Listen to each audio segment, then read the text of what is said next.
Has Barbie finally triumphed and killed feminism, or at least outlasted it?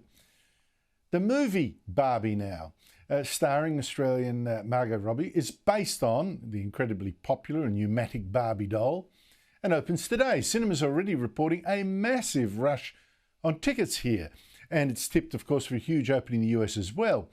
Now, the original Barbie doll, so blonde, so busty and with high heels, became a target of feminists.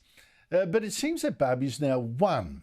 Even if the film director well, she was claiming in an interview that in some way it's Barbie who's the real feminist. I don't know. See what you think.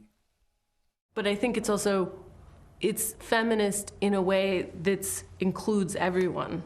It's like it's a rising tide lifts all boats version of it. Yeah, I think some people hear the word feminism means that doesn't mean men, and I'm like, well, yeah, no, it does mean men. Anyone who believes men and women should be equal is feminist. It's that simple. But I think some people hear the word feminist and associate a lot of negative baggage with. So feminism has got a bad image, but they're flocking to Barbie.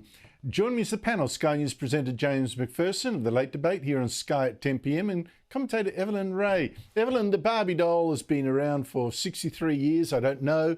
Are you a Barbie person? I mean, what's the appeal of this thing? Look, to be honest, I wasn't a huge Barbie fan, but I did have them. I think everybody who grew up in the 90s had a Barbie doll. And I think it was every girl's dream to collect all the little bits and bobs to do with it and build a little family. It appealed to a woman's inherited nature to want to create a home and to create a family. And Barbie sort of gave a forum for little girls to be able to do that. So there is a huge nostalgic appeal to the Barbie film. And I think that's part of why so many are flocking to it, because it reminds them of their childhood. But James, I read a piece by a lesbian feminist and philosophy professor, so you can imagine she was against Barbie as a role model. She says she was against it as a role model for her daughter. She says she's given up.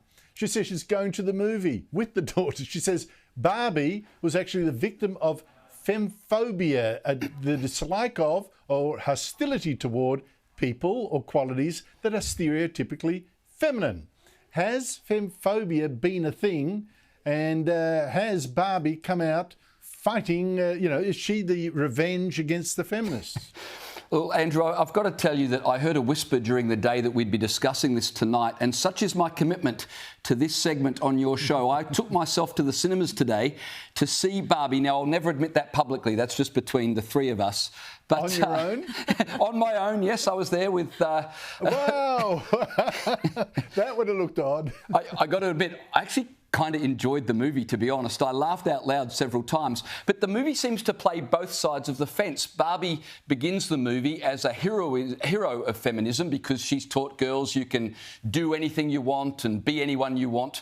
But then when she goes to the real world, she discovers life's a little more complicated, and she's seen as an enemy of feminism because she's created these impossibly difficult stereotypes for women to live up to. I actually thought the most interesting character in the movie was Ken, because Ken starts the movie subservient to Barbie. He's like an accessory to her. Then in the real world, he realises that men rule the world, so he embraces toxic masculinity and he dominates, but he's not happy as subservient to Barbie or as dominant of Barbie, and he realises at the end of the movie he actually needs Barbie, not because he's weak and she's strong or the other way around, but because they complement each other. And the movie was actually a nice story about the fact that men and women are different yet equal, and they actually need each other, not because one's weak and one's strong, but because we complement each other. I actually thought it was a nice movie. You've got me tearing up now. You've got me tearing up.